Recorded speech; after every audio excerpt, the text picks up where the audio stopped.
Subscribe करें और bell दबाएं ताकि कोई खबर रह न जाए।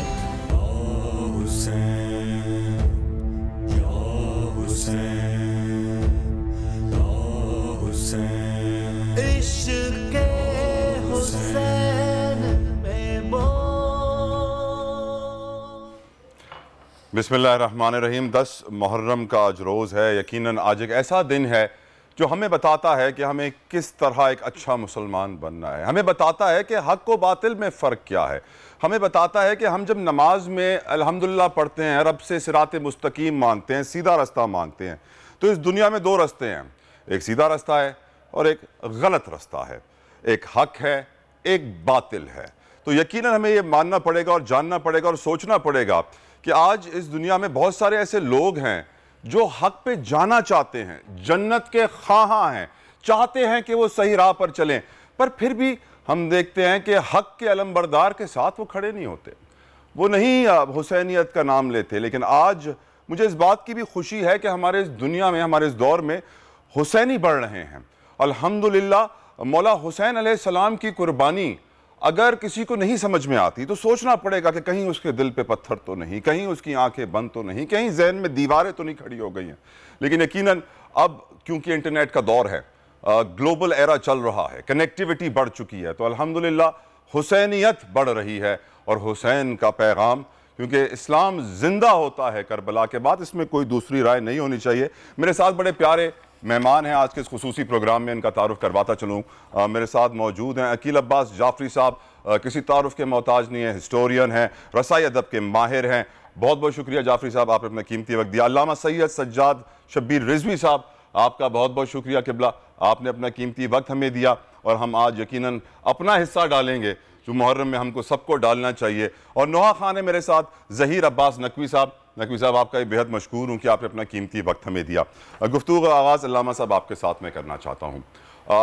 हक़ व बातिल की ये जंग है, लेकिन आज दुनिया में कई ऐसे लोग हैं जो डबल स्टैंडर्ड्स के साथ हैं सर। हक़ भी है, बातिल भी है। मैंने गुज़िश्ता रोज़ अपने इसी प्रोग्राम में मैंने एक अल्लामा साहब से, मुफ्ती साहब से पूछा कि आजकल दौर में लोग यजीद नाम रखने लग गए हैं, ये कोई अजीब सी बात नहीं है? तो उन्होंने मुझे सेकंड किया और कहा, आप बिल्कुल सही कह रहे हैं, ये बिल्कुल नहीं होना चाहिए ये नाम। वो सर मेरी वीडियो थोड़ी सी वायरल हुई तो एकदम से जी मेरे फेसबुक से हटा दी गई, रिपोर्ट हो गई। कि यहाँ तक कि अगर हम ये मैसेज देते हैं लोगों को बताने के लिए कि ये तो बहुत गंदा एक नाम है, आप क्यों इस नाम को बढ़ा रहे हैं हमारी सोसाइटी में, तो हम हक के साथ भी हैं, हम बातिल के साथ भी हैं। ये डबल स्टैंडर्ड्स तो मुनाफिकत कहलाएगी ना अल्लामा साहब, ये मुनाफिकत बढ़ नहीं गई हमारी सोसाइटी में सर? रज़न बेक़ज़ाए तस्लीमन लिअम्र क़ालू इन्ना लिल्लाहि व इन्ना इलैहि राजिऊन। इब्तिदा में ही आपने एक बहुत उम्दा और असर हाजिर का सवाल किया है। जज़ाकल्लाह। देखिए, करबला को समझने के लिए इस बात को ज़रूर समझना है कि बातिल के सामने जो झुकाए न अपना सर, समझो कि उसके जहन का मालिक हुसैन है। सुभान अल्लाह। यहाँ ये तारीख़ आज की नहीं है कि हम कभी हक़ के साथ भी खड़े हो जाते हैं और जब डर लगने लगता है तो बातिल के साथ कि हम तन्हा रह गए तो हम बातिल के साथ आ नहीं जाते हैं। आ जाने के बाद आर्गूमेंट भी पेश करते हैं। सुभान अल्लाह। कि साहब क्या करते, जान चली जाती, ये हो जाता, हालात कुछ इस तरीक़े के थे, माशरे में ज़िंदा रहना है, हम इस माशरे में सांस ले रहे हैं।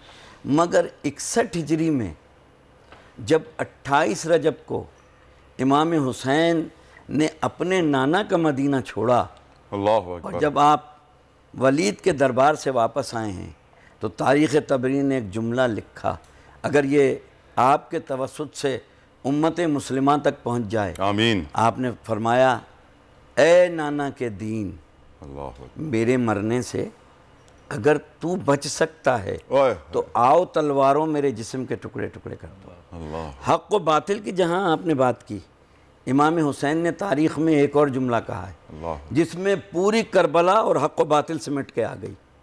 इमाम हुसैन ने एक जुमला कहा, मुझ जैसा तुझ जैसे के बैयत करेगा।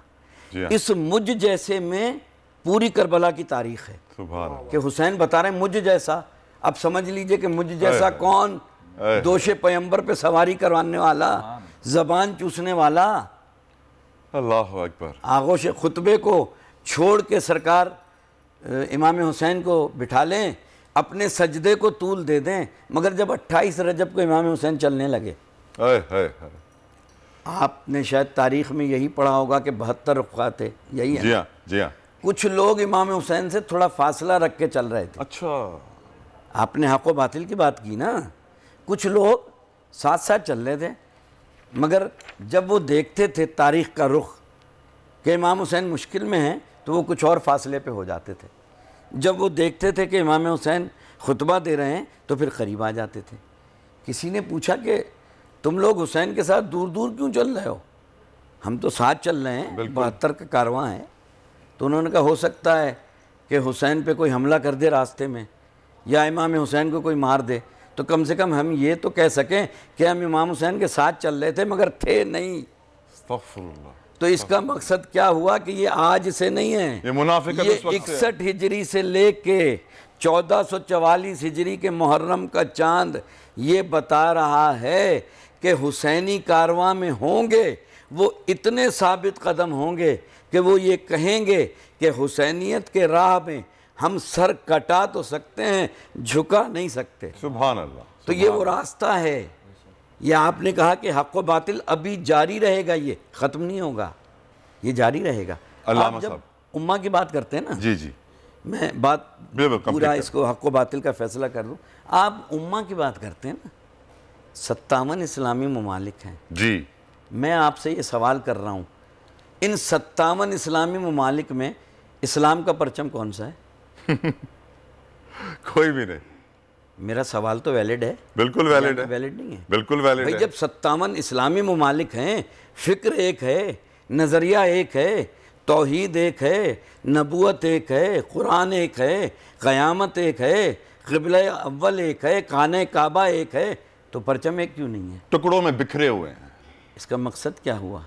डिवाइडेड है, यानी हम अपनी सफ़ों में मुंतशिर हो चुके हैं, हम लोग नहीं खड़े हुए एक साथ। जब उम्मा अलग हो गई जी, जब मुसलमान हो गया जी, तो फिर आज हम चीख रहे हैं कि कश्मीर में मुसलमानों की हालत क्या है।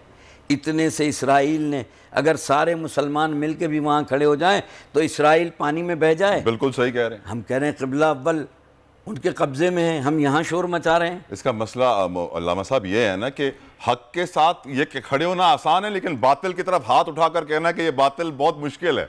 क्या मकसद हुआ? जी हाँ, कि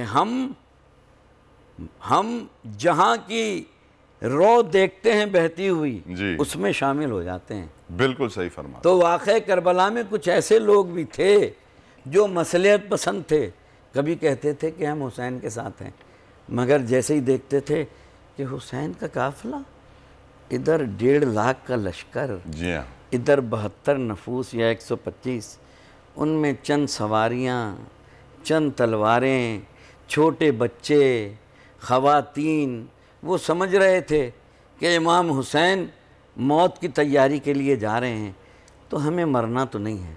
और जो साबित कदम थे, अल्लाह ने कह दिया कि हम आज़माएंगे, हम उन चुने हुए लोगों को आज़माएंगे। किससे? भूख से, प्यास से, वनफसकुम, उनके नफ्सों से, उनके माल से, उनकी औलाद से। ये करबला की दास्तान आज 10 मुहर्रम की हमें पैगाम ये देती है कि कसरत नहीं, नज़रिया जीतता है। हक़ कलील होता है, बातिल अगर बहुत ज़्यादा भी हो तो हक़ हमेशा सुरखरू रहता है। 11 मुहर्रम के सूरज की पहली किरण ने हुसैनियत की जीत का ऐलान इस तरह किया कि मौला हुसैन का सर नो के नेज़ा पे है, और सूरह कैफ की तिलावत करके बता रहे हैं कि उस तरफ 350 कारी कुरान थे। 40 साल तो हुए थे। कुछ तो ऐसे भी थे जिन्होंने नबी को खुद देखा था हुसैन को दोष पे लिए हुए हैं। जी हाँ, खुद देखा था नबी ज़बान चुसा रहे हैं। जी हाँ, खुद देखा था कि नबी उनके लिए सवारी बन रहे हैं। बिल्कुल ठीक है ना। मगर 11 मुहर्रम के सूरज ने बता दिया कि सुनो, हार और जीत का फ़लसफ़ा बदल दिया, हुसैन ने बदल दिया। कहा सुनो, हार और जीत कसरत की नहीं होती, हार और जीत फ़लसफ़े और नज़रियात की होती है। आज 1444 हिजरी में अगर हुसैन का नाम जिंदा है तो दुनिया समझ ले कौन हारा कौन जीता। सुभान अल्लाह, सुभान अल्लाह, सुभान अल्लाह। अल्लामा साहब, मैं इससे पहले कि मैं हिस्ट्री की बात करूं, आज़ादारी की बात करूं जाफरी साहब से, रिजवी साहब मुझे ये बताइए, मुसलमानों को ख़तरा आज के दौर में हम बड़ा ही समझते हैं कि मुसलमानों को ख़तरा हिंदू से है, जूस से है, क्रिश्चियन से है, दूसरे मज़ाहिब से है, पर हकीकत यह है कि जब तारीख में नज़र डाली जाए तो हम ये देखते हैं कि हज़रत उमर रज़ी अल्लाह तआला अन्हु पर मुसलमान ने हमला किया, हज़रत उस्मान गनी रज़ी अल्लाह तआला मुसलमानों ने हमला किया, हज़रत अली अलैहिस्सलाम पर नमाज के दौरान मुसलमान बन के एक बंदे ने हमला किया। इसी तरीके से मौला हसन अलैहिस्सलाम को एक मुसलमान ने जहर दे के शहीद किया, मौला हुसैन अलैहिस्सलाम से मुसलमानों ने जंग की। तो ये मुसलमान के अल्लामा साहब कब तक दुश्मन रहेंगे और क्यों दुश्मन है? ये सवाल मुझसे? जी जी जी जी। देखें, ज़बां से कह भी दिया ला इलाहा तो क्या हासिल। सुभान अल्लाह। इमाम ज़ैनुल आबिदीन अलैहिस्सलाम हज के मौके हैं पे खड़े हुए 25 हज प्यादा किए थे इमाम ज़ैनुल आबिदीन अलैहिस्सलाम। सुभान अल्लाह। 25 हज किए थे। अल्लाह। और हर पेड़ के नीचे 2 रकात नमाज पढ़ते। सुभान अल्लाह, सुभान। 1000 रकात दिन में मेरा इमाम नमाज पढ़ता था। अल्लाहु अकबर। इतने सजदे किए कि सैयदुस साजिदीन बन गए। किसी ने पूछा फर्जंदे रसूल ये हर पेड़ के नीचे नमाज, कहा जिससे नेमत हासिल करो उसका शुक्र तो अदा करो। हज के मौके पे खड़े हुए साहबी कहता है फर्जंदे रसूल ये कितने मुसलमान हाजी घूम रहे हैं, कितने खूबसूरत, एजाज़ इमामत से हाथ रखा। वो चीखने लगा, कहा फर्जंदे रसूल ये तो कोई जानवर, ये तो कोई जानवर, ये तो कोई जानवर। कहा इंसान कितने हैं? कहा मुझे तो चंद चेहरे नज़र आ रहे हैं। कहा ये हैं कामिल मुसलमान जो अल्लाह की इताअत करते हैं। मुसलमान कहते किसे हैं? आज मैं आपके तवस्सुत से मुसलमान की डेफिनेशन बता रहा हूँ। मुसलमान वो है कि जिसके हाथ से, बेशक, जिसकी ज़बान से, बेशक, जिसके किरदार से दूसरा इंसान महफूज रहे। मैंने मुसलमान नहीं कहा, इंसान महफूज। सुभान अल्लाह। अब मैं आपकी बात आ गई मुसलमान की। एक नौखेज़ मुसलमान आया सरकार के पास, सुभान अल्लाह, कहा या रसूलल्लाह मैं नया मुसलमान हुआ हूँ, मैं दीन की मालूमात हासिल करना चाहता हूँ। खातमुल मुरसलीन ने हमारे माँ बाप कुर्बान, सरकार ने फरमाया पूछो। कहा कि मैं रास्ते से आ रहा था, ऐसे ही बेख्याली में एक पत्ता तोड़ा और उसको मसलता हुआ और मैंने उसको फेंक दिया। मुझे बताइए क्या इस्लाम इसकी इजाज़त देता है? सरकार ने कहा तुम्हें नहीं पता, ये पत्ते भी खुदा की हमदो सना करते हैं। सुभान अल्लाह। इस्लाम बग़ैर इजाज़त के किसी पत्ते को तोड़ने की इजाज़त नहीं देता। अब मेरा सवाल आपसे है, जब इस्लाम बग़ैर मकसद के किसी पत्ते को तोड़ने की इजाज़त नहीं देता, वो मुसलमान किसी को कत्ल कैसे कर देगा जो पत्ता नहीं तोड़ सकता? आज मुसलमान इस कदर बिखरा हुआ है कि हम अपने मकसद से हट गए, हम अपने महवर से हट गए हैं, हम सिराते मुस्तकीम से हट गए। आपने इंट्रो में कहा ना कि हम कहते हैं कि हमें वो रास्ता दिखा जिस पे अल्लाह ने अपनी नेमतें नाजिल की। हम उस रास्ते पे नहीं आ गए। वो रास्ता कौन सा था? वो रास्ता वो था कि जब हुसैन ने आखिरी सजदे में सर रखा, आवाज़ कुदरत आई, ऐ नफ्स मुतमइन्ना मैं तुमसे राज़ी हो गया। सुभान अल्लाह अकबर। अल्लाह कह रहा है, अल्लाह कह रहा है, ऐ हुसैन तुमने अजीम कुर्बानी दे दी, मैं तुमसे राज़ी हुआ, अब तुम्हारी मर्ज़ी क्या है? अब मर्ज़ी भी बता दो। शायर मशरिक़ की नज़र पड़ी, कहने लगे खुदी को कर बुलंद इतना कि हर तकदीर से पहले खुदा बंदे से खुद पूछे बता तेरी रज़ा क्या है।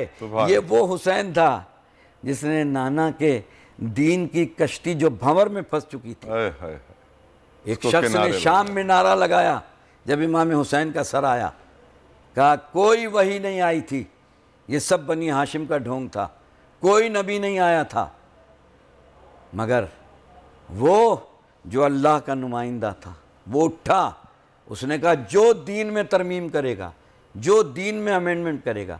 लेकिन जो चीज़ आपकी है वो आपकी मिल्कियत है ना।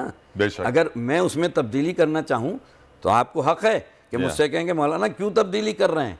वो दीन सरकार दे के गए थे अपने नवासे को, देखो इसको संभाल के रखना, इसको कोई तोड़ने ना पाए। मेरे पास एक तस्बीह थी, और मैं उसको लिए हुए था, पढ़ रहा था। इतने में एक शख्स ने आके मुझसे छीन ली। आपने फ़ौरन उसको रोका, कहा तस्बीह दो, मौलाना की है। आपने छीन के उससे और वो तस्बीह मुझे दे दी। मैंने तस्बीह को देखा, मैंने कहा तस्बीह कितना, तेरा बहुत शुक्रिया, तुम टूटने से बच गई। जाफरी साहब कहने लगे आप कितने मोहसिन खुश हैं, जिसकी वजह से बची उसका शुक्रिया तो अदा नहीं कर रहे, जो बच गई उसका शुक्रिया अदा कर रहे हैं। आज उम्मत मुस्लिमा को समझाना ये है कि हुसैन ने दीन को बचाया है, पहले दीन का शुक्रिया अदा करो, फिर दीन समझ में आएगा। आप डायरेक्ट दीन का शुक्रिया अदा करेंगे तो पहले वो तो देखें कि किसने घर लुटा के दीन को बचाया। सुभान अल्लाह अल्लामा साहब, सुभान अल्लाह। आई कम बैक टू यू। यकीनन अकील अब्बास जाफरी साहब से मैंने हिस्ट्री के बहुत सारे सवाल पूछने, तारीख़ पूछनी, आज़ादारी की, रसाई अदब की, लेकिन क्योंकि अब 1-1.5 मिनट बचा है ब्रेक में, तो ब्रेक के बाद वापस आएंगे, जाफरी साहब से गुफ्तगू करेंगे। लेकिन ब्रेक पर जाने से पहले मैं गुजारिश करूँगा ज़हीर अब्बास नकवी साहब से कि वो कोई मनक़बत पढ़ें, अपना नजराना अकीदत पेश करें। जाफरी साहब। देखिए नकवी साहब, अभी इब्तिदाइया में यजीदियत की बात की और इमाम हुसैन अलैहिस्सलाम के अल्लामा साहब ने बहुत ही वाक़या करबला के हवाले से कहा, हक़ और बातिल का वो वाक़या है, जंग है, उस हवाले से अपने वालिद मोहतरम मरहूम शायर अहले बैत इज़हार जौनपुरी साहब के मिसरे चंद पेश करूँगा। बिस्मिल्लाह। सरे हुसैन है या इनक़िलाब नेज़े पर, सरे हुसैन है या इनक़िलाब नेज़े पर, खुला है क़स्र शरीयत का बाब नेज़े पर, सरे हुसैन है या इनक़िलाब नेज़े पर,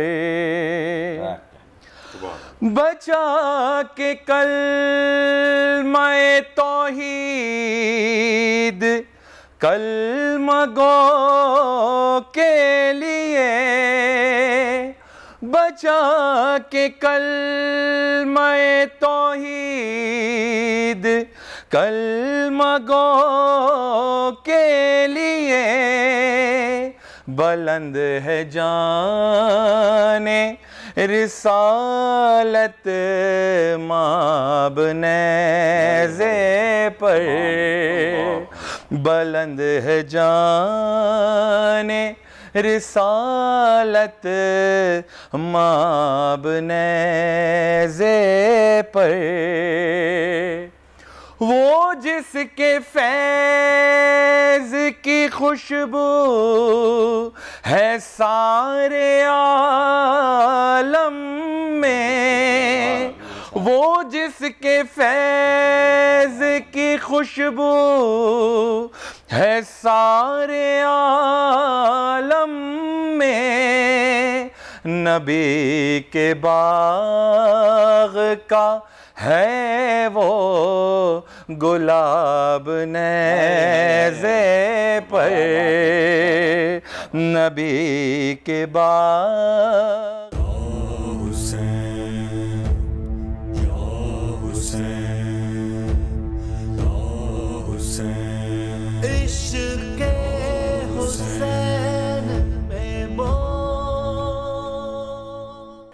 welcome back to our transmission. हम मुहर्रम की खुसूसी ट्रांसमिशन आप फिर से खुश आमदीद कहेंगे। लेकिन अब आज जो सबसे बड़ा चैलेंज इस सोसाइटी में है, जिसका हम जिक्र आज बहुत ज़्यादा कर रहे हैं, वो ये है कि हक के साथ खड़े होना आसान है, लेकिन बातिल की तरफ उंगली उठाकर कहना कि तुम बातिल हो बहुत मुश्किल है। जब भी ऐसा किया जाता है तो फिर बड़ी मुश्किलात हो जाती हैं, दंगा शुरू हो जाता है, और जिसकी वजह से हम देखते हैं कि लोग आज मजहबी अफरा तफरी का शिकार हैं। हम नहीं समझते कि मुसलमान इस वक्त दुनिया में यूनाइटेड हैं। सल्लल्लाहु अलैहि वसल्लम ने कह दिया था 73 फ़िरके होंगे, तो होने हैं, फ़िरकों से नहीं डरना है, लेकिन उस सही फ़िरके की तलाश करनी है, क्योंकि वाज़े कर दिया था 73 में से सारे जहन्नुमी हैं सिवाय एक के। उस एक की अगर जुस्तजू दिल में ना हुई, जन्नत की जुस्तजू सबके दिल में होती है, लेकिन जन्नत के सरदार को राजी करने की जुस्तजू दिल में ना होना एक बहुत परेशानी की बात है। अल्लामा साहब, हम ये जानते हैं कि जन्नत रब ने बनाई है, अल्लाह ताला ने तख्लीक की है, लेकिन उसके जो सरदार हैं उसकी जो रानी है, यानी सारे अंबिया पीछे हैं, सारे औलिया पीछे हैं, सारे नेक लोग पीछे हैं, पहले पंजतन पाक जन्नत में दाखिल हो रहे हैं। अगर जो लोग जन्नत के सरदार और जन्नत की रानी और पंजतन पाक की रजा नहीं हासिल करना चाहते अपनी जिंदगी में और हमेशा कहते हैं कि हम अल्लाह से डायरेक्ट हो जाएंगे, तो ये कितनी बड़ी उनके लिए एक बड़ा प्रॉब्लम हो जाएगा क़यामत के रोज़। देखें, जिन माशरों में इल्म की कमी होती है, वरना ये हदीस कौन इनकार करेगा कि हसन वल हुसैन सैयदा शबाब अहले जन्नत, बेशक जन्नत जमाना ने जन्नत के सरदार, और हुसैन मिन्नी अना मिनल हुसैन मिन्नी, और हज़ारों मुस्बहुदा। और कुरान ने कहा है कि कोई जन्नत में बूढ़ा नहीं जाएगा, सब जवान होके जाएंगे। बेशक, और जवानों के सरदार हैं हसनैन। बेशक। तो अब दरवाजे पे खड़े होंगे, जो सरदार होता है वो दरवाजे पे होगा। अब वास्ता तो सबको इमाम हुसैन से पढ़ना है, तो हमें चाहिए कि इमाम हुसैन से, देखें करबला और इमाम हुसैन, आज का आशूरे का दिन हमें सबक ये देता है कि हम ये जो रसूमात अदा कर रहे हैं वो अपनी जगह सही है, जो जिस अंदाज से कर रहा है, हम और आप सबका एहतराम करते हैं, जो जिस अंदाज में करे जिसकी मर्ज़ी है। इमाम हुसैन का गम जिस तरीके से मनाए, जो नहीं मनाता उसकी भी मर्ज़ी, मगर इतना तय है कि इमाम हुसैन की मोहब्बत के बग़ैर, अहले बैत की मोहब्बत के बग़ैर जन्नत नामुमकिन है। क्यों? इसलिए कि जन्नत के सरदार हसनैन हैं और हसनैन के नाना कायनात के सरदार हैं, ठीक है ना। माँ ख़वातीन की सरदार है जन्नत की। तो जन्नत जाने के लिए हमें आले मोहम्मद के दरवाज़े पे आना होगा। और आले मोहम्मद के दरवाज़े पे आने के लिए एक ही रास्ता दिया है। दुनिया नहीं समझती इस बात को, मैं आपके चैनल से, कि देखें कितनी मोहब्बत थी कि जब ईद पे एक कांधे पे हसन बैठे हैं और एक कांधे पे हुसैन। कहा नाना सबकी सवारियों की तो जुल्फ़ें हैं, एक जुल्फ़ हसन को दे दी, एक जुल्फ़ हुसैन को दे दी। जा रहे थे, हज़रत उमर रज़ी अल्लाह ताला अन्हु की नज़र पड़ी, खुश हुए। खुश वही होता है जो मोहब्बत करता है। कहा कि हसन सवारी कितनी अच्छी है। सरकार ने कहा कि ये भी तो देखो सवार कितने अच्छे हैं। सुभान अल्लाह। तो हमें बैलेंस करना है मुसलमानों को, अहले बैत की भी मोहब्बत रखनी है, सहाबा इकराम रिज़वानुल्लाह ताला अलैह का भी एक मुकाम है, उनकी भी इज़्ज़त करनी है। अज़वाज मुतहरात के लिए कुरान ने कहा कि उम्मत की माएँ हैं, उनका एहतराम भी मुसलमान। देखें, अगर आप चाहते हैं कि एक अच्छा माशरा तश्कील पाए, लकुम दीनकुम वलीउद्दीन, दीन में जबर नहीं है, मगर अल्लाह ने जिसकी हुर्मत रखी है उसका एहतराम करेंगे और एहतराम के साथ साथ उनके नक्शे कदम पे चलेंगे। आज करबला पैगाम दे रही, ये हल मिन्ना से नहीं अंसुरना क्या था। देखें, मदद इंसान जब मांगता है, सुबह मांगते हैं ना इमाम हुसैन, सुबह आशूर कहते कि हल मिन्ना से नहीं अंसुरना, तारीख़ का मौरख़ लिख देता कि इमाम हुसैन ने मदद मांगी, सब कुछ ख़त्म हो गया, लुट गया, अब कह रहे हैं हल मिन्ना से नहीं अंसुरना। हुसैन बताना ये चाह रहे थे कि मुझे मदद की ज़रूरत नहीं है, मैं आपको क़यामत तक बता रहा हूँ कि किसी मज़लूम को देखो तो बातिल के तरफ न देखना, डट जाना, सर कटा देना, झुकाना नहीं। आज उम्मत मुस्लिमा इसलिए इंतशार का शिकार है, इसलिए हम तितर बितर हैं। आज ज़रूरत है पाकिस्तान में कि हम मुसलमान एक दूसरे के अक़ीदे का एहतराम करें, एक ऐसा माशरा तश्कील दें। इस्लाम ने तो कह दिया ला इकराह फिद्दीन, आप अपने अक़ीदे पे कायम रहें, कम से कम दूसरे अक़ीदे का तो एहतराम करें। मैं तो ये कहता हूँ आपके चैनल के तवज्जुह से आज 10 मुहर्रम को कि मुसलमानों के अक़ीदे का नहीं, जो हमारे अक़लियती भाई हैं उनके भी अक़ीदे का एहतराम करना हम मुसलमानों पे लाजिम है। जब भी इमाम हुसैन के रास्ते पे चलेंगे, इमाम हुसैन अक़ीदे का ईफा कर रहे हैं करबला में, इसलिए कि कहीं कोई किसी कबीले का है, साहबी जॉन हबश के रहने वाले हैं, कोई किसी कबीले का है, वह कल्बी हैं। इमाम हुसैन बताना ये चाह रहे थे कि मैं एक ऐसी यूनिवर्सिटी बना रहा हूँ इस्लाम की जिसमें हर कौम, कबीले और नस्ल का आदमी है। मुसलमानों, अक़ीदे पे नहीं लड़ना, मसलक पे नहीं लड़ना, जालिम के ख़िलाफ़ एक हो जाना। सुभान अल्लाह। जब मुसलमानों जालिम के ख़िलाफ़ एक हो जाओ, छोटी छोटी सी बातों पे, फ़ुरूही बातों पे मुसलमान लड़ने लगते हैं।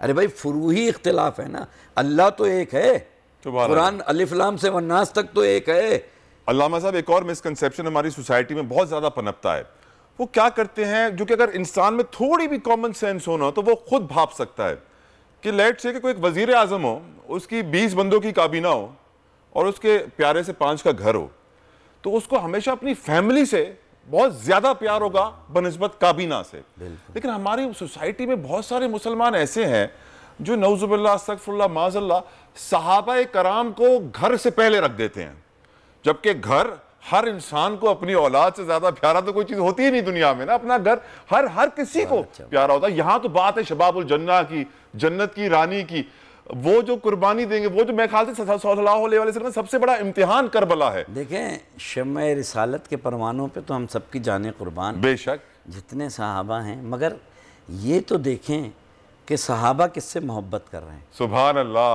बात खत्म हो जाए। सुभान अल्लाह। हजरत सलमान फारसी सैयद कैसे बने? कैसे कहा कि सलमान मिन्ना अहलल बैती, कैसे, और सलमान मोहम्मदी हो गए, अपनी दाढ़ी से झाड़ू लगा रहे थे। अब सुने कि मैं कह रहा हूँ कि मुसलमानों छोटी छोटी बातों को दरगुजर किया करो। आओ देखो तो सहाबा किससे इश्क कर रहे हैं। सुभान अल्लाह। उम्महातुल मोमिनीन बीबी आयशा सिद्दीक़ा सलामुल्लाह अलैह गुफ्तगू फरमा रही हैं अपने बाबा जान से। सुभान अल्लाह। इतने में मौलाए कायनात गुजरे। सुभान अल्लाह। उम्महातुल मोमिनीन है, आपने अपनी बात को कता कर दिया। बाबा ने पूछा, हालांकि बाबा को मालूम था, कहा कि आप गुफ्तगू कर रही थी और आपने बात कता कर दी। कहा बाबा मैंने सरकार से सुना है कि अली के चेहरे की तरफ देखना इबादत। सुभान अल्लाह। तो इतनी मोहब्बत थी सहाबा को अहले बैत से। हम कौन होते हैं किसी की फजीलत को फजीलत बढ़ाने की। सुभान अल्लाह। अहले बैत का दर्जा अपनी जगह, सहाबा पे हमारी जाने कुर्बान, उनका दर्जा अपनी जगह। देखे करबला में बनु हाशिम का दर्जा अपनी जगह, सहाबा का दर्जा अपनी जगह। वो भी हमारे लिए काबिल एहतराम जिन्होंने करबला में जान दी। भाई हजरत जॉन, जनाब सईद, जनाब हुर्र रिहाई, देखें हुर जो थे नमाज वहाँ भी पढ़ रहे थे। सुभान अल्लाह। कुरान की तिलावत वहाँ भी हो रही थी। हुर नमाज लेके नहीं आए, हुर नमाज देख के नहीं आए, हुर इमाम देख के आए थे। सुभान अल्लाह। सुभान अल्लाह। हुर इमाम देख के आए थे। हुर को मार्फत हो गई थी इमाम की। सुभान अल्लाह। आज उम्मा को ये है कि नहीं करें, आप किसी को किसी पे फजीलत नहीं दें, जिसकी जो फजीलत है उसको तस्लीम करना पड़ेगा फैक्ट को। अल्लामा साहब, हम में और हमारे रब में जो वाहिद अमल मुश्तरक है वो है दुरूद व सलाम। दुरूद तब अफजल होता है जब उसमें जिक्र आता है आल का। इमाम शाफई ने क्या कहा, इमाम शाफई ने क्या कहा, ए अहले बैत नबुआ, इससे बड़ी अजमत आपकी क्या होगी कि जब तक नमाजी आप पे दुरूद ना भेजे उसकी नमाज नहीं होती। सुभान अल्लाह। सुभान अल्लाह। तो दुरूद के बगैर जब नमाजी नहीं होती मुसलमान की, और दुरूद में आल है, अल्लाह अकबर, और आल के बगैर कुछ नहीं है। किसी ने आगे कहा सरकार से, खातिमुल मुरसलीन सल्लल्लाहु अलैहि वसल्लम, अल्लाहुम्मा सल्ली अला मोहम्मद, कहा ये आधा दुरूद क्यों पढ़ रहे हो? कहा सरकार पूरा क्या दुरूद है? कहा आले मोहम्मद। वो तो शायर ने जब लिखा था ना, बलगुल उला बकमालिही कशफत दुजा बजमालिही हसनत जमीउ खिसालिही, फिर वो सो गए थे। फिर सल्लल्लाहु अलैहि वसल्लम ख्वाब में और कहा मैं शेर पूरा करूंगा, सल्लु अलैहि व आलिही। तो बिना आल के तो कुछ है ही नहीं इस दुनिया में। हमारे लिए सबसे बड़े खजाने ये हैं, लेकिन इन खजानों से हम बहुत दूर चले गए हैं। एक ब्रेक का मुझे कहा जा रहा है, ब्रेक पे जाने से पहले मैं अपने नोहा खां भाई से गुजारिश करूंगा नजराना अकीदत एक बार फिर पेश करें। बिस्मिल्लाह। आपने अभी ख्वाहिश जाहिर की, न पूछिए कि क्या हुसैन है,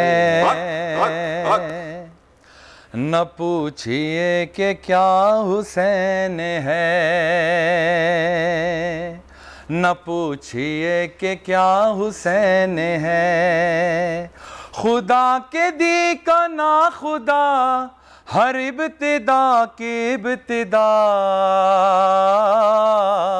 करम की इंतहा हुसैन है, क्या हुसैन है, करम की इंतहा हुसैन है, करे जो हम सरी किसी की क्या मजाल है, करे जो कोई हम सरी किसी की क्या मजाल है, जहां में हर लिहाज से हुसैन बेमिसाल है। ये हो चुका है फैसला न कोई दूसरा खुदा, न कोई दूसरा हुसैन है, क्या हुसैन है, न कोई दूसरा हुसैन है। क़ज़ा के बाद फिर मुझे नई हयात मिल गई, फिशार से अज़ाब से मुझे निजात मिल गई। सवाल जब किया गया है कौन तेरा रहनुमा, तो मैंने कह दिया हुसैन है, क्या हुसैन है, न पूछिए कि क्या हुसैन है, न पूछिए कि क्या हुसैन है। हिदायतें हुसैन पर अमल करो हुसैनियों, और हुसैनियों सारे हैं जो हक के साथ हैं, अल्हम्दुलिल्लाह। हिदायतें हुसैन पर अमल करो हुसैनियों, रहेंगे हम बहिश्त में यकीन रखो हुसैनियों। कबूल होगी हर दुआ, कबूल होगी हर दुआ, किसी से क्यों डरे भला, हमारा वास्ता हुसैन है, क्या हुसैन है, हमारा वास्ता हुसैन है, न पूछिए कि क्या हुसैन है जिसकी फिक्र करबला, हुसैन वो दिमाग है, ये पंजतन की अंजुमन का पांचवा चराग है। हसन का पहला हम सफर, हसन का पहला हम सफर, अली का दूसरा पिसर, इमाम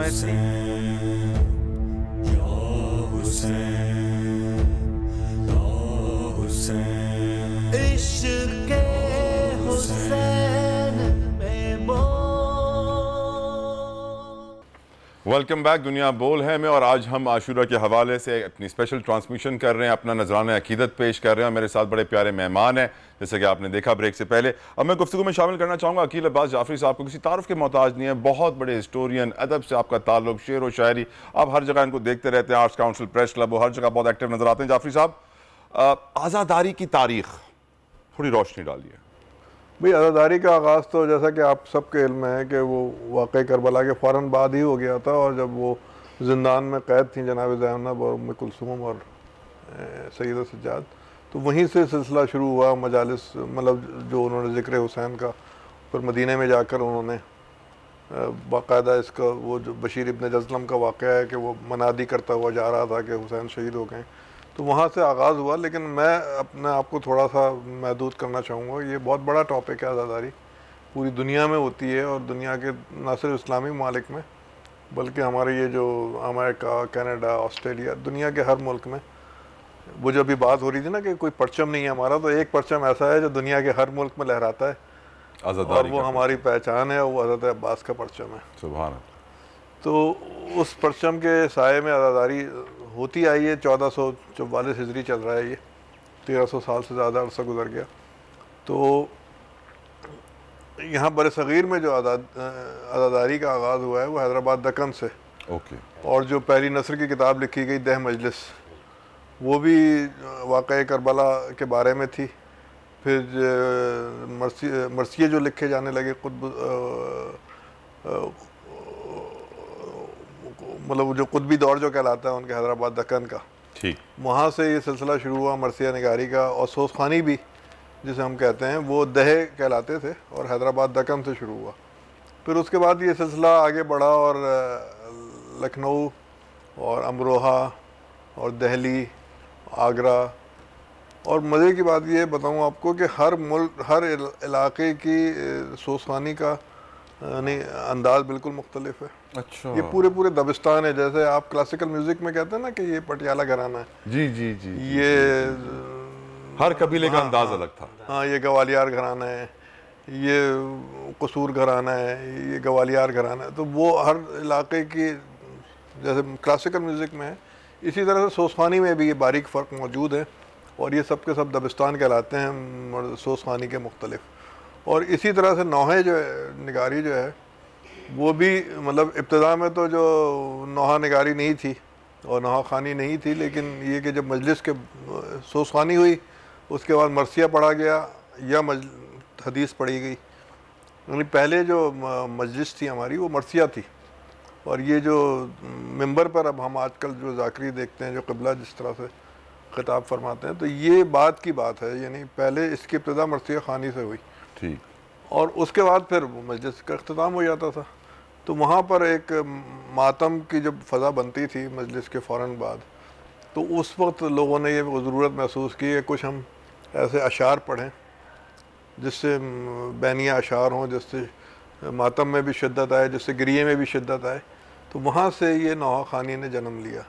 और नौहा खानी के भी कोई 12 असालीब हैं। ये नहीं, ये सिंपल एक नौहा नहीं है कि यानी एक बैनिया नौहे भी हैं, इसमें तबलीगी नौहे भी हैं, इसमें सलाम भी बतौर नौहा पढ़ा जाता है, इसमें रिवायतें पढ़ी जाती हैं, इसमें मरसिया बतौर नौहा पढ़ा जाता है। तो ये कोई 12 के करीब अंदाज हैं जिससे नौहा खानी होती है। और वो हमारे नौहा खान ऐसे भी गुजरे हैं, कुछ हमारे कराची में हमें सुनने का शरफ हासिल हुआ कि जो हर अंदाज के नौहा खानी के एक्सपर्ट थे। और कुछ लोग महदूद थे कि वो एक ख़ास अंदाज के नौहा खानी करते थे, लेकिन कुछ लोग ऐसे भी थे जैसे सच्चे भाई थे, उन्होंने हर अंदाज की नौहा खानी की। और तबलीगी नौहे तो गोया उनकी एक ख़ास पहचान थी कि जिससे वो तबलीग करते थे कि हुसैनियत क्या है और हुसैन का पैगाम क्या है, पैगाम हुसैन इब्न अली ज़िंदा रहेगा, इस तरह के नौहे। या तो वो या ऊंचा रहे अपना अलम जो उनका बहुत मशहूर नौहा है।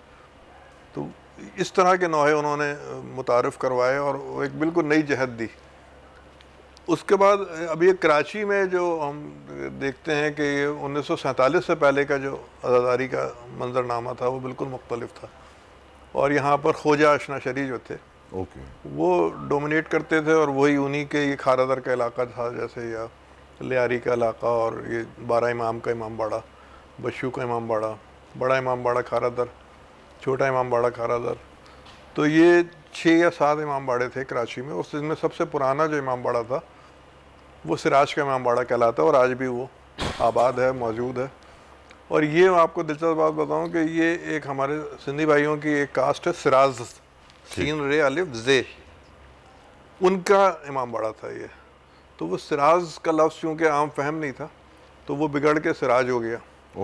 तो वो इसलिए वो सिराज का इमाम बाड़ा कहलाता है, वरना ये इब्तिदा में इसका नाम सिराजियों का इमाम बाड़ा था। तो ये सबसे कदीम इमाम बाड़ा है। फिर जो बशू का इमाम बाड़ा है नयाबाद में, वो 1835 उस पर लिखा हुआ है और 1835 में कायम हुआ। फिर 12 इमाम का इमाम बाड़ा जो है वो 1836 का है। फिर 1887 का ये बड़ा इमाम बाड़ा है, छोटा इमाम बाड़ा है। तो ये डोमिनेट करते थे यहाँ पे ख्वाजा अशना शरी। तकसीम के बाद जब हमारे हिंदुस्तान से लोग आए यहाँ कराची में आबाद हुए, तो वो अपने साथ अपने अपने इलाकों की अदादारी लेकर आए। कोई आगरे का अंदाज़, कोई लखनऊ का, अमरोहे का, हैदराबाद दक्कन का और राजस्थान का, फहर और आगरा, और ये सारे ये अलग अलग अंदाज के जो आए। और उन्होंने आके फिर महसूस किया कि कराची में अब आबादी फैल रही है तो यहाँ पर नए इमाम बाड़े, नए इमाम बारगाहें कायम होनी चाहिए।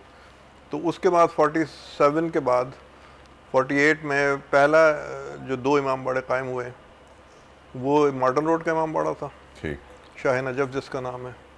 और दूसरा जो इमाम बाड़ा था वो खुरासान बाग था, सॉरी खुरासान बाग नहीं, महफिल शाह खुरासान। ओके। और उसके साथ ही साथ फिर उसी ज़माने में गोलीमार में जाफरी इमाम बाड़ा बना और रिजविया सोसाइटी आबाद होना शुरू हुई। रिजविया सोसाइटी भी 47 में ही रजिस्टर हो गई थी और आबादी आहिस्ता आहिस्ता शुरू हुई। लेकिन जो उनका सबसे बहुत बड़ा इमाम बाड़ा है वो एक ज़माने में कराची का सबसे बड़ा इमाम बाड़ा कहलाता था, मस्जिद शाह करबला जिसका नाम है। तो वो 1960 में के लगभग कायम हुआ और लियाकताबाद में मरकज़ी इमाम बाड़ा कायम हुआ और अशना शरी इमाम बाड़ा और इमामिया। और फिर अच्छा उधर एक इमाम बाड़ा हम हिस्ट्री में जाते हैं तो हमें मलीर में भी मिलता है कि वहाँ पर वो जो पढ़ कहलाता था ना सिंधी ज़बान में जिसे हम पढ़ कहते हैं, तो वो वहाँ पे नस्ब था और आज भी है वो नस्ब। तो वहाँ पे आज़ादारी होती थी। तो ये भी तकसीम से पहले की का है वो मलीर, क्योंकि मलीर में आबादी मौजूद थी। ठीक। और जहाँ पे भी ज़ाहिर मुसलमानों की आबादी होगी तो वहाँ पे अहले तशय्युअ का भी तनासुब होता है, कुछ 15-20%।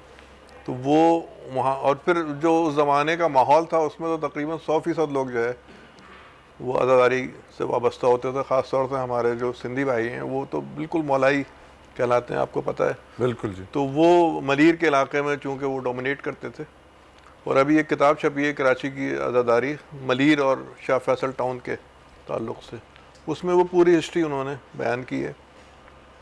तो इसके बाद जो यानी ये शाह नजफ़ और ये रिजविया और लियाकताबाद, इसके बाद जो इमाम बाड़ों का सिलसिला शुरू हुआ वो शाह फैसल कॉलोनी में, जो अब सादात कॉलोनी कहलाता है, और मलीर में। ये वो इलाके थे यानी जो सादात कॉलोनी में जो इमामिया मस्जिद है वो पहली मस्जिद थी अहले तशय्युअ की, आज भी मौजूद है वो। लेकिन उसके करीब एक और इमाम बाड़ा बन गया काज़मैन, जिसका रकबा ज़्यादा है, जिसकी इमारत ज़्यादा वसी है, ज़्यादा कुशादा है और ज़्यादा बड़ा है। वहाँ की शब्बेदारी भी बहुत पूरे पाकिस्तान में मशहूर है। जाफरी साहब, एवोल्यूशन ऑफ मातम पे एक सवाल आपसे मैं पूछना चाहता हूँ, वो ये है कि हम जानते हैं कि ईरान में हम जब करबला में देखते हैं जिस तरीके से मातम हो रहा होता है तो वहाँ जंजीर जनी बिल्कुल मना कर दी गई है, लेकिन पाकिस्तान में आज भी हम जंजीर जनी देखते हैं। इसके ऊपर आप क्या कहेंगे? देखिए, ये हर बहुत सारे जगह पर देखिए मातम और ताज़िया जो है ना जी, अलग अलग हर जगह के अंदाज हैं और ये सब इश्क के अंदाज हैं मुख्तलिफ। Everything is fair in love and war. हाँ, तो वो कहीं कोई जंजीर से मातम करे, कोई कमा का मातम करे, कोई हाथ से मातम करे, कोई दोनों हाथों से मातम करे, कोई सर पीट के मातम करे। तो वो सब के सब ये इमाम हुसैन से इश्क का इजहार है। और इसमें यानी बहुत सारे लोग यहाँ पाकिस्तान में भी मैंने देखे हैं ऐसे लोग मेरे हल्का अहबाब में जो कहते हैं कि हम जंजीर का मातम नहीं करेंगे, हम एक बोतल खून दे देंगे, खून दे वहाँ पे फातमी वालों का नुमाइश पे स्टॉल भी लगता है। इराक़ में जो है वहाँ आमाज़नी भी होती है और इराक़ में जो है मातम भी होता है। अब आ जाएं ईरान में। ईरान में जो मातम होता है उसमें जंजीर होती है और उसमें वो नहीं होती, छुरी नहीं होती, ब्लेड नहीं होती, और वो भी अपनी पुश्त पे उतनी ही रफ्तार से जो है वो जो है मारते हैं। अब रह गया बात ये कि जैसे कि जाफ़री साहब ने इतनी खूबसूरत रोशनी डाली, हर मुल्क की अपनी आज़ादारी है और अपना उनका तरीक़ेकार है। क़याम पाकिस्तान के बाद से जैसे कि जाफ़री साहब ने एंडोर्स किया कि जो हम लोग आज़ादारी लेके आए, पहली मजलिस जो हुई थी वो बाकायदगी से, जैसे कि जाफ़री साहब ने कहा कि बीबी जनाब ज़ैनब सलामुल्लाह अलैहा ने की, उसके बाद इमाम जाफ़र सादिक़ अलैहिस्सलाम जैसे ही मुहर्रम का चाँद नमूदार होता था फ़र्श अज़ा बिछा देते थे और दैबल नामी शायर जो है वो पूरा साल जो है मरसिया लिखता था। और जब वो इमाम की खिदमत में आता था, और एक आपके और साहबी थे जिनका नाम अबू बसीर था और आखिरी ज़माने में वो आँखों से जो है वो नाबीन हो गए थे, तो इमाम जो है ख़ुद मरसिया सुनते थे और इमाम गिरिया करते थे। देखिए, जहाँ तक गिरिए की बात आ गई ना, अब जब मातम की बात आई है तो गिरिए की बात आएगी। जब इंसान अपने गम पे काबू न रख सके, ये फितरत, देखें हंसना फितरत इंसान नहीं है, रोना फितरत इंसान है। जब इंसान अपने गम पर काबू न रख सके कि अचानक आपने किसी अपने जवान आदमी की जो है मौत की खबर सुन ली तो कोई रान पीट लेता है, कोई माथा पीट लेता है, कोई सर पीट लेता है। बिल्कुल। शेख अब्दुल कादिर जिलानी रहमतुल्लाह अलैह ने लिखा है अपनी किताब में कि अल्लाह ने 70,000 फरिश्तों को माबूस किया है। उनकी जॉब डिस्क्रिप्शन क्या है कि वो इमाम हुसैन अलैहिस्सलाम पर गिरिया करते हैं। सुभान अल्लाह। तो इसका मकसद क्या हुआ? अब अगर कोई मुझसे पूछे कि भाई शहीद तो है जिंदा, उन पे क्यों गिरिया करते हैं? तो भाई जनाब याकूब अलैहिस्सलाम तो नबी थे, उनको तो मालूम था, मासूम थे कि जनाब इस्माइल जिंदा हैं, तो वो इतना क्यों रोए अपने बेटे के फराक में कि आंखें उनकी नाबीन हो गई? हजरत यूसुफ की याद में क्यों इतना रोए? और जब वो कमीज रखी जाती थी जनाब यूसुफ की आपकी आंखों पर, तो आपको जो है करार आता था, सुकून आता था, बीनाई लौट आई। तो इसका मकसद ये है कि शही। और फिर मौलाना शिबली नौमानी अलैहि रहमा कितने बड़े मौरिख हैं, वो कहते हैं कि जब आए जंग के बाद सरकार दो आलम सल्लल्लाहु अलैहि वसल्लम, तो आपने पहला जुमला ये फरमाया कि क्या कोई हमज़ा पे रोने वाला नहीं है? सैयदुश्शोहदा हैं जनाब हमज़ा, हमारे लिए सैयदुश्शोहदा हैं। तो जब जंग से वापस आए तो पहला जुमला ये कहा। मौलाना शिबली नौमानी रहमान लिखते हैं कि मदीने की औरतें जमा हुई, उन्होंने गिरिया किया तो आपने दुआए खैर की। इसका मकसद है कि शहीद पर रोना नसे मासूम है। सरकार ने खुद रो के बताया, जनाब याकूब अलैहिस्सलाम ने खुद रो के बताया, ठीक है ना। जनाब नोहा, अभी नोहे की तारीख पर, नोहा निकला ही जनाब नूह अलैहिस्सलाम से है, तो नोहे की एक पूरी तारीख है।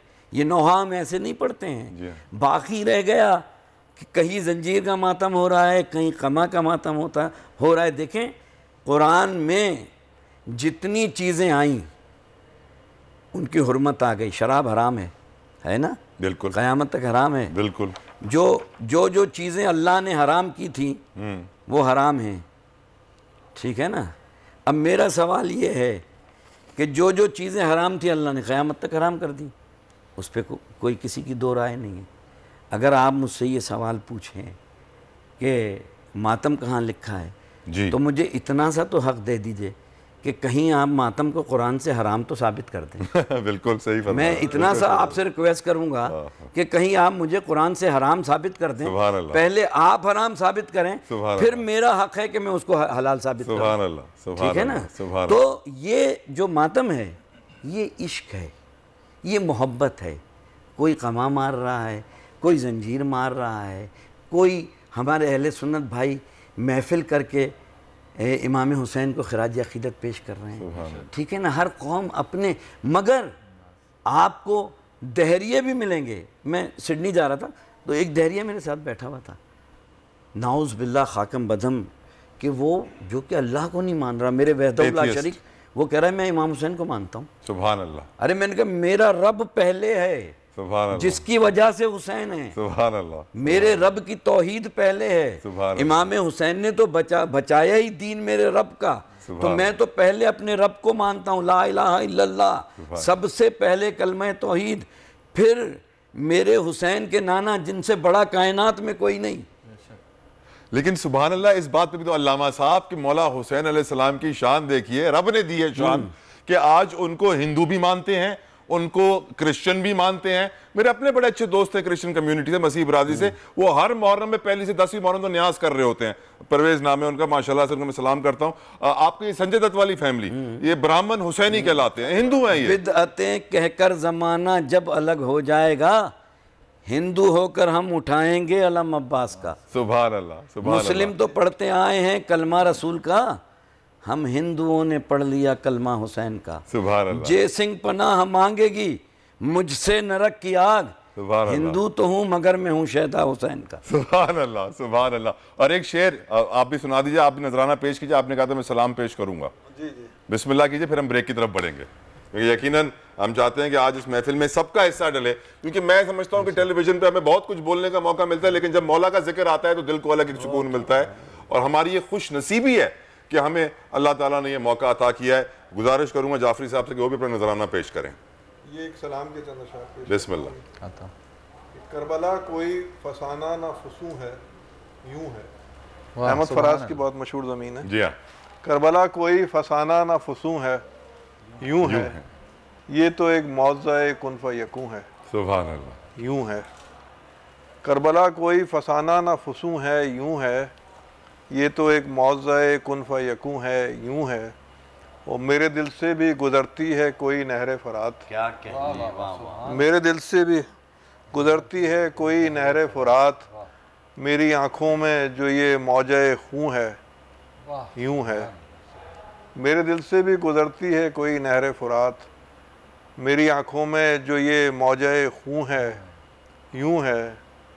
और ज़िक्र आया था अभी हज़रत ज़ैनब का कहीं, ज़िक्र आया था अभी हज़रत ज़ैनब का कहीं, तूने पूछा था नमी आँख में क्यों है, यूं है।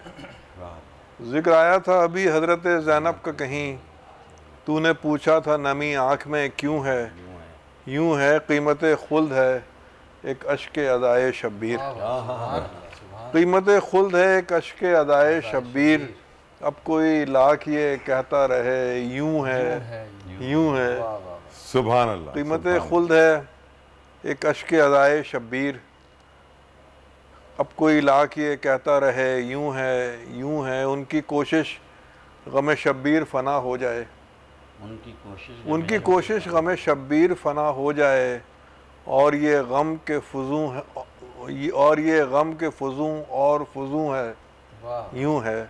उनकी कोशिश गम शब्बीर फ़ना हो जाए, और ये गम के फुजूं और फुजूं है, यूं है। फिर हुए मुझको अता हर्फ पे हर्फ मधो सलाम, फिर हुए मुझको अता हर्फ पे मधो सलाम, उन पे रोशन मेरा अहवाले दुरूं है, यूं है। उन पे रोशन मेरा अहवाले दुरूं है, यूं है। और मकता है कि कब्र में होगी ज़ियारत मुझे मौला की अकील, कब्र में होगी ज़ियारत मुझे मौला की अकील, मौत जो मेरे लिए वजह सुकून है, यूं है। कब्र में होगी ज़ियारत मुझे मौला की अकील, मौत जो मेरे लिए वजह सुकून है, यूं है। करबला कोई फसाना ना फसूं है, यूं है ये तो एक मौज़ा कुन फ़यकूं है, यूं है। लब्बैक या हुसैन, लब्बैक या हुसैन। और यकीनन हम ये नारा लगाते रहेंगे जब तक अपनी कब्रों में जाएंगे, और कब्रों में भी लगाते रहेंगे, क्योंकि इस नारे की बरकत से ही हमारी कब्रों में रोशनी होगी, रहमतें आएंगी, बरकतें आएंगी। एक ब्रेक लेते हैं, ब्रेक के बाद एक बड़ा ज़रूरी सवाल अल्लामा साहब से पूछूंगा, लेकिन अभी आपको बताऊंगा नहीं। ब्रेक के बाद हमारे साथ रहिए।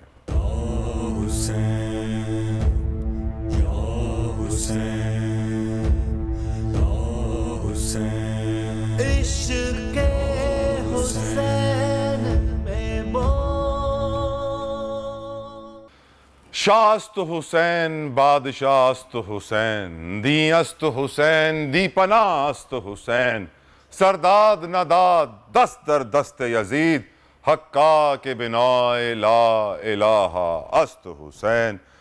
ख्वाजा मोइनुद्दीन चिश्ती अजमेर शरीफ रहमतुल्लाह अलैह का ये खूबसूरत अल्फाज, जिन्होंने 90 लाख लोगों को इंडिया में मुसलमान किया, जिनकी वजह से आज हम देखते हैं कि इंडिया में इतनी बड़ी तादाद मुसलमानों की है।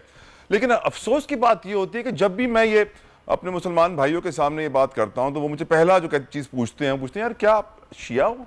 मैंने कहता हूँ नहीं, मैं तो सुन्नी हूँ। जिन्होंने अल्फाज कहे वो भी सुन्नी थे, लेकिन सैडली हम नोट करते हैं कि वो शिया सुन्नी की जंग में वो शास्त हुसैन और बादशाह हुसैन बोलना छोड़ देते हैं। अल्लामा साहब, यकीनन एक बहुत बड़ा अलमिया है जिसकी तरफ मैंने इशारा किया, अब थोड़ी रोशनी आप डालें। आपने फिर एक अच्छा सवाल किया। देखिए बात यह है कि तसव्वुफ़ जो है ना, तसव्वुफ़ की तरफ आप जाएंगे तो इरफानियात की मंजिल में जब इंसान आता है और फिर पर्दे हट जाते हैं, तो फिर जो वो कहता है जी, फिर वो कुछ सोच समझ के कहता है। वो इस दुनिया का नहीं सोच रहा, वो यहाँ का नहीं है। आपने जिस शख्सियत की बात की है, जिन्होंने इस्लाम को फैलाया, ये जितने अल्लाह के औलिया हैं ना, ये जितने सो रहे हैं, इन्होंने दीन के लिए जो खिदमत दी हैं। यहाँ आपकी कराची में हज़रत अब्दुल्ला शाह गाजी की हिस्ट्री रहमतुल्लाह अलैह, जी हाँ जी, मदीना से निकले थे, मदीना से निकले थे, कहाँ आए। और हैरत की बात यह है कि बराबर में ही बिन कासिम पार्क भी बना दिया। जनाब हसन मुसन्ना की औलाद हैं। समंदर के सामने नीचे ठंडे पानी का चश्मा, मीठे पानी का चश्मा, ये क्या है?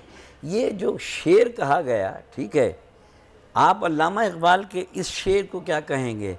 आया सिर्रे शहादत की अगर तफसीर हो जाए, मुसलमानों का क़िबला रोज़े शबीर हो जाए। सुभान अल्लाह, सुभान क्या अल्लाह, कहेंगे सुभान आप? अल्लाह, क्या सुभान कहेंगे? अल्लाह, सुभान ये इरफानियत है ख्वाजा निज़ामुद्दीन औलिया की, सुभान अल्लाह। जिन्होंने इल्म के दरिया बहा दिए, जिनके किरदार को देख के, जिनके औसाफ को देख के, जिनके नज़रिए को देख के। आपने अभी शिया सुन्नी की बात की ना, मैं डिनाई करता हूँ, दुनिया में दो ही मसलक हैं, एक जालिम और एक मजलूम। सुभान अल्लाह, सुभान अल्लाह, हमारे लिए सुभान अल्लाह। एक जुल्म करता है, एक जुल्म सहता है। बाकी जो आपका हमारे ताल्लुक लिए है कौन से कबीले से? ये जो हमारे मसलक हैं, हमारी जाने कुर्बान, हर मसलक हमारे लिए काबिल कदर है। बेशक। मगर क्या है, वो हमारी पहचान है, ठीक है ना। आप जिस हर इमाम हमारे लिए, हर मसलक के हर इमाम हमारे लिए काबिल कद्र हैं, हमारे लिए उनकी अज़मत है। मगर वो जितने भी इमाम आए, ये पांचों मकतब के जितने भी, उन सब का मकसद क्या था कि दीन को आगे ले जाएं, दीन के फ़रोग़ के लिए काम करें। मगर हमने पैकेट्स बना दिए। मोइनुद्दीन चिश्ती का ये शेर आज भी चमक रहा है। आपने कहा था ना कि इस्लाम ज़िंदा होता है हर करबला के बाद, मैं यहाँ कह रहा हूँ कि इस्लाम ज़िंदा होता है बस करबला के बाद। सुभान अल्लाह, अब कोई करबला नहीं होनी। सुभान अल्लाह। एक ही हुसैन था जिसने करबला को ऐसा दवाम बख्शा कि कहा, सुनो ये ज़मीन जो है ना, ये जब तक मैं हूँ ये करबला रहेगी, मेरा खून गिरेगा ये करबला मोहल्ला बन जाएगी। बेशक। तो मोइनुद्दीन चिश्ती ने जो कहा है वो सोने की तरह आज भी चमक रहा है। सुभान अल्लाह, सुभान अगर अल्लाह। उसके मकसद को समझा जाए, उनके नज़रिए को समझे के, समझ जो है ना, जो माइंड सेट है, अगर माइंड सेट ब्राइट माइंडेड हो कि आप सोचें कि मोइनुद्दीन चिश्ती रहमतुल्लाह अलैह कहना क्या चाहते हैं, तो फिर आपको समझ में आएगा कि उनका नज़रिया, उनकी फ़िक्र सिर्फ यही थी कि इमाम हुसैन ने सब कुछ लुटा के इस्लाम को बचाया। और क्या कोई मुसलमान किसी मसलक का भी हो, मेरा आपसे सवाल है, आपका कोई भी नज़रिया है, कोई भी मसलक है, कोई भी दीन है, क्या आप इससे डिनाई करेंगे कि अगर इमाम हुसैन करबला में शहीद ना होते 61 हिजरी में, तो क्या दीन की शक्ल आज वही होती? बिल्कुल भी ना होती। तो बात ही ख़त्म हो गई ना। ख्वाजा साहब का आपने जिक्र किया, ख्वाजा साहब की किताब में किस्सा दर्ज है कि उन्होंने अपने दोस्त से कहा कि बम्बई में मुझे कोई ऐसी जगह दिखाओ जो मैंने ना देखी हो। उनका दोस्त उनको जंगल में ले गया। 2-3 घंटे मुसाफत के बाद एक इस्लामी तर्ज की इमारत आई। ख्वाजा साहब पूछते हैं कि इतनी इस्लामी इमारत और मुझे नहीं पता। दोस्त ने कहा अंदर जाके कोई सवाल ना पूछेगा, बाहर आके मुझसे पूछेगा। वो अंदर गए, एक तरफ कुरान हिफ्ज हो रहा था, एक तरफ तिलावत, एक तरफ किरात, सारे अल्लाह वाले काम हो रहे थे। बड़े खुश हुए, देखकर वापस आए बाहर।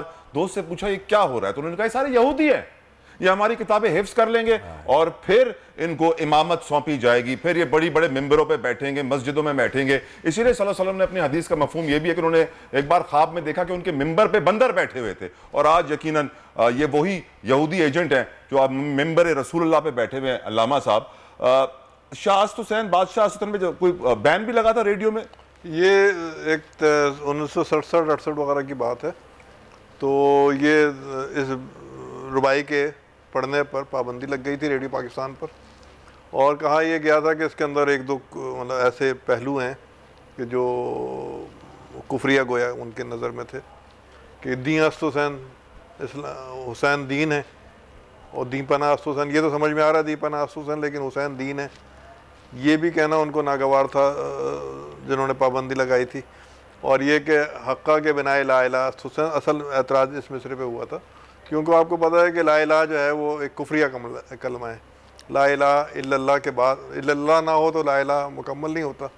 तो उनका ये कहना था कि अगर ये कहा जाता कि हक्का के बिना ला इलाहा इल्लल्लाह अस्त हुसैन, तब तो बात दुरुस्त थी। लेकिन ये कि सिर्फ ला इलाहा कहने से ये तासुर मिल रहा है कि कोई माबूद नहीं, इस बात के की बुनियाद जो है वो हुसैन है। तो इस पर अल्लामा रशीद तुराबी ने एक मजलिस पढ़ी और उन्होंने मतलब बाकायदा ये कहा कि आपका शेर का खाना खाली है बिल्कुल। और शेर में ये होता है कि एक इशारा होता है, एक रमज़ होती है, एक छोटी सी बयान होती है, उससे पूरा बात ये कि बयान हो जाती है। और फिर उन्होंने मौलाना रूम के शेर और इकबाल के शेर फिल बदी उन्होंने वो मजलिस उस दिन पढ़ी है, और मुझे सुनने का एजाज़ हासिल है उस मजलिस को। मैं बहुत छोटा था, 6ठी 7वीं क्लास में 5वीं क्लास में पढ़ता था, तो सजादिया में पढ़ी थी उन्होंने वो मजलिस, जहाँ क़िबला पढ़ते हैं। तो वहाँ उन्होंने वो मजलिस पढ़ी और उन्होंने कहा कि मैं ला इलाहा वाले शेर पढ़ता जा रहा हूँ, आप काटते जाएँ, अब मैं पढ़ता जा रहा हूँ, आप काटते जाएँ। इकबाल के शेर, रूमी के, हाफिज़ के, सादी के, वो बिल्कुल एक अजीब व गरीब जैसा सर्च इंजन होता है ना आपका, वो चीज़ें फेंकना शुरू कर देता है एक मौजू पर। तो फिर अगले दिन से वो पाबंदी हट गई। अल्हम्दुलिल्लाह। यानी मैं सिर्फ एक सवाल है उम्मत मुस्लिमा से कि क्या मुईनुद्दीन चिश्ती, जनाब निज़ामुद्दीन औलिया रहमतुल्लाह अलैह जी, क्या शेख अब्दुल कादिर जीलानी रहमतुल्लाह अलैह, जितने अल्लाह के वली हैं, क्या दातागंज बख्श जितने भी हैं औलिया, वो आए ही थे तौहीद समझाने। ला इलाहा इल्लल्लाह हमारा ईमान है। हम इस्लाम में दाखिल ही नहीं हो सकते कि जब तमाम खुदाओं की नफ़ी करके एक अल्लाह वहदहु शरीक को न माने, सुभान अल्लाह, और फिर ये न कहें कि मोहम्मदुर रसूलुल्लाह, मोहम्मद अल्लाह के रसूल हैं, ख़ातिमुल मुरसलीन हैं, अब क़यामत तक कोई नबी नहीं आएगा। अली वलीउल्लाह पे भी किसी को एतराज़ वैसे होना नहीं चाहिए, हदीसों में वाज़ेह है अल्लामा साहब, ये अली अल्लाह का वली है, इसमें क्या एतराज़ है? इसमें किसी को एतराज़ भी नहीं। अगर कहते हैं ना बहुत सारे लोग ला इलाहा मोहम्मद, उसके आगे आप क्यों लगाते हैं, तो अगर आप उसके आगे अली वलीउल्लाह भी कहते हैं तो इट्स अ फैक्ट। अरे मैं आपसे अर्ज़ करूं, मैं उस दिन किताब पढ़ रहा था, हज़रत अब्दुल कादिर जीलानी रहमतुल्लाह अलैह लिखते हैं कि कायनात में कोई वली नहीं बन सकता बेशक जब तक उसके इस पे कांधे पर मौलाए कायनात कदम न रखें। सुभान अल्लाह। तो वली बनने के लिए मौलाए कायनात कदम रखें, और ये कदम अगर मोहरे नबूवत पर हों, सुभान अल्लाह, कहा अली तुम बुत तोड़ो, सुभान अल्लाह, तो अब अली के वली होने में किस मुसलमान को शक होना चाहिए? लेकिन आपको मालूम है अल्लामा साहब के आका दो जहां रहमतुल लिल आलमीन वजह तख्लीक कायनात मोहम्मद मुस्तफ़ा सल्लल्लाहु तआला अलैहि वसल्लम ने हमें बता दिया था अपनी अहादीस में कि लोगों को बुग़्ज़ अली होगा, वो बुग़्ज़ अली में इतने गाफिल हो जाएंगे। कहा था ना अली कुछ लोग आपके इश्क में दो तरह के लोग, नहजुल बलागा में आपने फरमाया कि दो तरह के लोग होंगे, जो मुझे इतना बढ़ा देंगे कि वो हलाकत में चले जाएंगे, और कुछ लोग ऐसे होंगे जो मेरी मंजिलत को इतना कम कर देंगे कि वो भी हलाकत में चले जाएंगे। तो हज़रत अली अलैहिस्सलाम के किरदार को समझना ज़रूरी है कि रावी ये कहे कि जब पैर में तीर लगा जंग में, कहा जब अली हालत नमाज में हो तो निकाल लेना।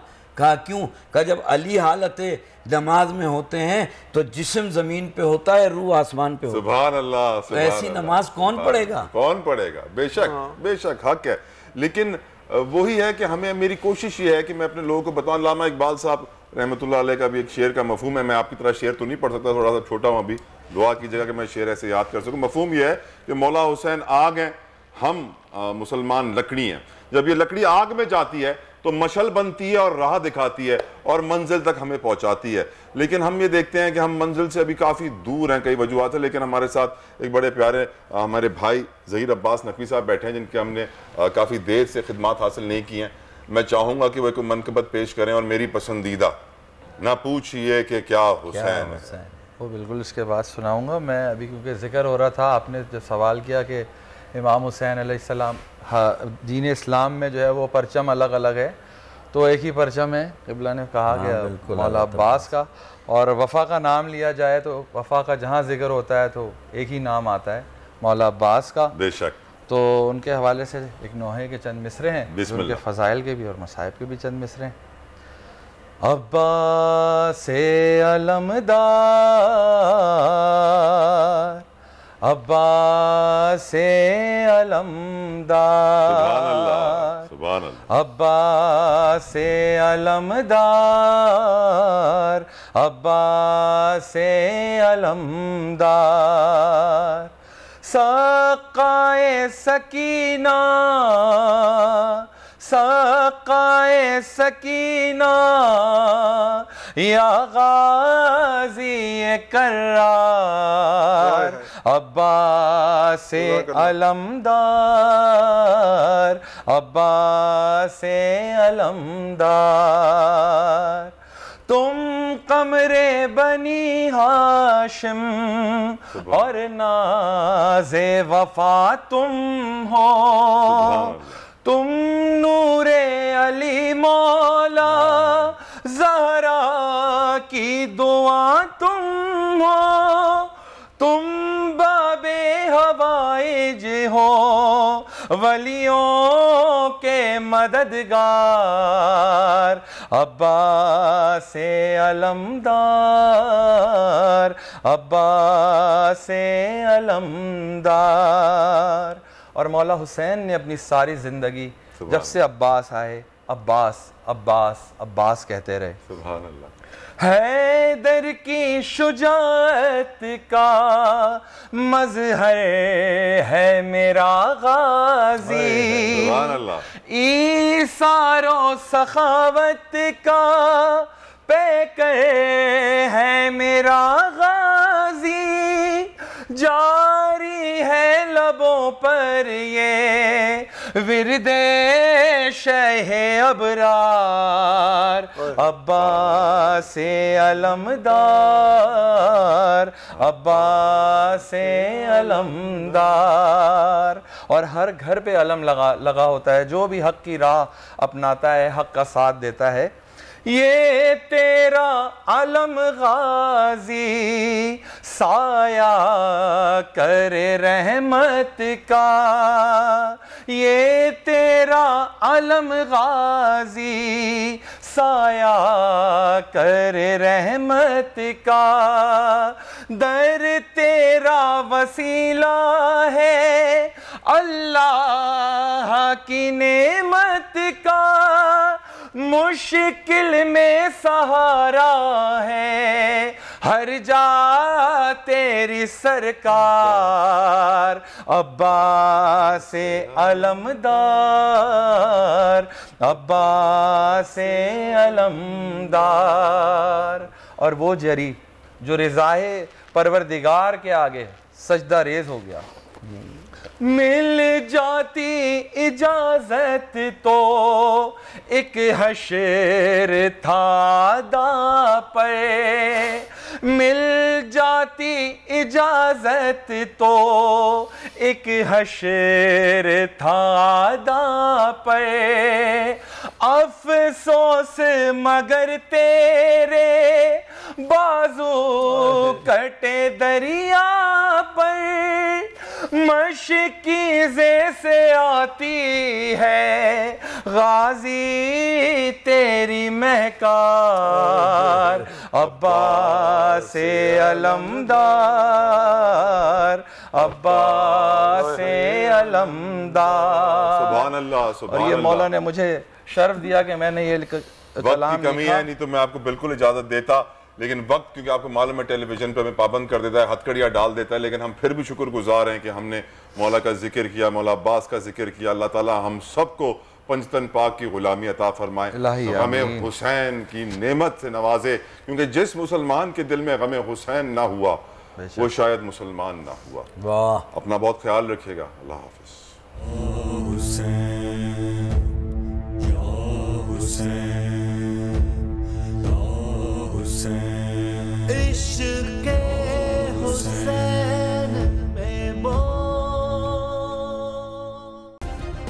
सब्सक्राइब करें और बेल दबाएं ताकि कोई खबर रह न जाए।